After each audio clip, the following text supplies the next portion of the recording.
So this video was supposed to come when I reached 1,000 miles, but here we are 1 year later and with almost 18,000 miles.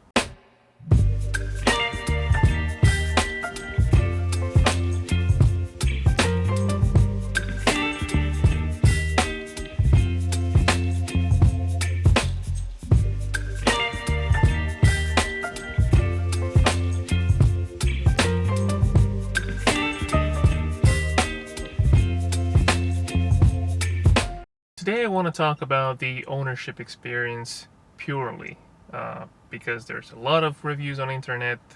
This generation RAV4 is not new, so there's a lot of videos, content out there.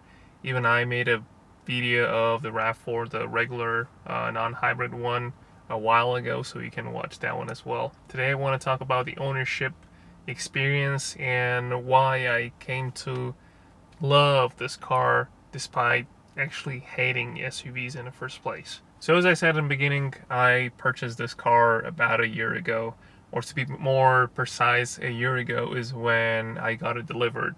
I ordered it in 2021 in December, or no, hold on, that was October. So then I waited for 3 months until it came in the spec I wanted it to come. And as you can see, it's a I think the color is called flame blue, and the main reason for choosing this color was that it's actually bright. You can see it, you can find it in the parking lot, and it doesn't look as boring. Maybe the resale value of the car, that it's not gray, black, or white, is less. But honestly, I bought this vehicle for myself, so I want to enjoy and don't feel bored looking at it. So yeah, it's a bright color. It looks pretty good. Interior wise, you can actually see these seat covers that are actually brown, plus the steering wheel color. And I was actually looking, and if you actually remember my review of the RAV4, the non-hybrid one, I was saying that overall the interior is pretty boring because there's a lot of hard plastic. It's all simple layout. There's not much color transitioning, and the options that were on the configurator, they were pretty basic as well. Plus, with this color, with this exterior color, I could only have a white interior, it wasn't really to my taste. So I decided to go with purely black interior, but then add these seat covers, which are vinyl, but they're pretty good quality. So they spice up and it blends nicely with the exterior color. Going back again to purchasing, I bought it through a local dealership, and I was fortunate enough to get it at the MSRP price. One thing I remember is that I had to kind of overpay for floor mats. Floor mats, even the carpet ones, are kind of an extra kind of option. But then when you order the car, you're basically getting an allocation of a car that has as much of what you want from it as possible. So that's how it works. And I ended up having those carpet mats that I still replaced with plastic ones anyway, but that's something I had to get rid of, but I had to pay it for them at the dealership. So, but aside from that, I paid the MSRP price for it. So that wasn't easy. I had to go through a few dealerships to find one that doesn't sell any add-ons and all that stuff. So that was cool. So one of the major things I want to address is that this car, it's a hybrid. Me and my wife were looking for different cars in the market. It was actually a good thing that we bought a hybrid, and we bought it in the right time, because that was when we got the car. That was again January last year, 2022, and in March and May the prices for gas went up like crazy. I basically stopped driving my Focus ST, and I was commuting with this car primarily, like most of the time. I was only driving my ST during the weekends, so that was a good thing. Now, we were looking at other hybrid cars on the market, but Toyota hybrids is the first thing that comes to mind. They've been doing that for a very long time. They're reliable, they're system is pretty simple. It's widely used across the range of Toyotas and Lexuses, so it was a no-brainer in many ways. Also, as I've learned later, the hybrid is just so smooth, and haven't really thought about that until I actually purchased it and became an owner of a hybrid, because and I said that when I was reviewing the Highlander again. Once you move to a hybrid system, you start to realize how smooth it is. Those transitions from starting the engine, coming to a stoplight or a stop sign or anything like that, those transitions between turning on the engine and shutting off, they're so smooth and seamless. There is some jerkiness depending on how much you apply your, how much you press on the gas pedal. Sometimes it may feel like that transition between gasoline engine and electric engine is a little bit jerky, but that's nothing compared to non-hybrid engine that just has that start-stop feature. So this is the primary reason and one of the best things I got to learn while owning the Rav4 Hybrid, that seamless transition and smoothness in operation. So the CVT is actually not as bad as you may think. First of all, it's an E-CVT, and I really appreciate that. Here there's no kind of any fake shifting, which means that basically if your engine is engaged, then it's just gonna be one single long whine, if you can say it that way, which is actually a good thing. The only place when that whine or CVT whine is annoying is when you go uphill for long periods of time. For example, last year I went skiing in the mountains, and while getting there I had to go uphill for long periods of time, and this is where that CVT was whining constantly because I was going uphill. In the city or in regular conditions, you're not gonna experience any of that, because you're going uphill, then you go downhill, and you also have the electric engine that's engaging, electric motor that it's engaging based on the conditions you're driving in. So in reality, what happens is that it feels like the car has two gears. Once you start driving off the line, you have that first electric gear, and even right now my phone is shooting. You can see that I'm driving an EV. Well, it turned back to the gasoline engine. Anyway, it always feels like you're switching between two gears, the electric one and the gasoline one, if you can put it that way, which is fine. I actually don't mind it at all. Also, do you remember how I was complaining about the regular gasoline non-hybrid Rav4, that it has the engine stop-start function, but it does it in a pretty rough way, and you can feel the body of the car shuddering because of that, which is not pleasant at all. Here, because it's hybrid, you don't have that starter, so when the car starts, it starts in electric mode, which is way smoother and actually seamless.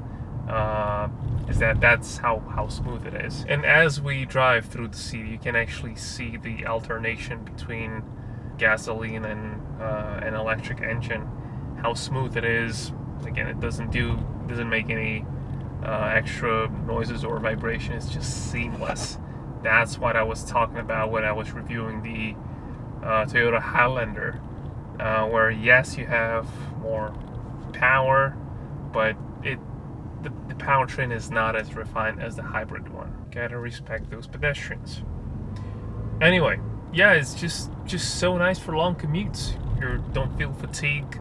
You can cover lots of miles and don't feel tired of doing that. It's just perfect, Also, as I said in the beginning, I typically hate SUVs because they normally don't drive well, but they obviously can hold a lot of stuff in them, right? That's why people are buying them, because they're so kind of versatile. But On the other hand, they became versatile in the past years when most of the SUVs became front-wheel drive, with smaller engines, with better technology that allowed them to, first of all, become more comfortable, less utilitarian, and at the same time have better gas mileage. It's amazing that this car gets over 40 miles to the gallon in most conditions. So highway, city, you get that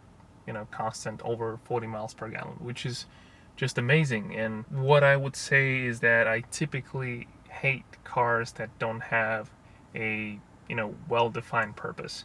I said earlier that in some cases you have cars with really nice engine but a bad transmission, or vice versa. You have a good transmission in a car but not so good engine. There's something about that car that is actually good and it's better than the average. In this case, it's hybrid system. From a driving perspective, the car is boring to death. I'm serious. When I'm driving on highway, I always have something on to keep me awake, because there's no engagement from driving in whatsoever. You don't feel anything through the steering. There's just a lot of sidewall on the tires, so it's it's soft and plush, and this car is not for driving aggressively, or it's for saving gas, right? So, which is why also I always driving eco mode, because it makes sense, because that's why I bought this car. Yes, it has 200 horsepower, over 170 or something like that over the regular non-hybrid option, but that doesn't tell you anything. In fact, when I had the non-hybrid option, it felt more lively with only the gasoline engine. This one is geared towards saving gas, so that's why I appreciate it, right? And I have my Focus ST, which is my kind of weekend car. This car is good at something, and that's what you should really take it for. It's just doesn't make any sense to try to talk about this car from a performance perspective. All I'm trying to say is that respect and like this car for what it does, and that's that. And what it does really well. So as I said, I drive it in eco mode all the time. You don't have that traditional tachometer with RPMs. You have that charging area, the eco zone, which is all green, and then you have the power zone. And honestly, I always, or most of the time, drive in eco zone. So the way you should approach the RAV4 is that you're not in a rush, right? You're not passing anyone. Just let people pass you, because you're saving gas. It's not in your interest to to press the gas pedal and overtake someone or pass someone. Just take your time, stay in the green zone, because that's what you want. You want the best gas mileage, you want comfort. This car is not for driving fast, let's put it this way. Here's the thing: if you have to pass someone and do some aggressive maneuvers, and you press the pedal to the floor, it will give you that burst of power, and you can pass easily anyone, because it's still a pretty small car and nimble, I would say, but it's nimble compared to the Highlander. As I said, the Highlander feels a lot more substantial and heavier and larger. This one still does feel like a car, size-wise. It just feels pretty light. So there is power enough for passing or for anything you might need. But if you can avoid, just avoid it. Because, again, you're buying this car because you want to save gas and have a quiet, supple ride. So that's the main idea behind it. And speaking about the ride quality, it's actually very good. It's not kind of a luxury car on airbags or some sophisticated suspension. For good or for bad, this is the same platform that's used for the Lexus, I think the NX. So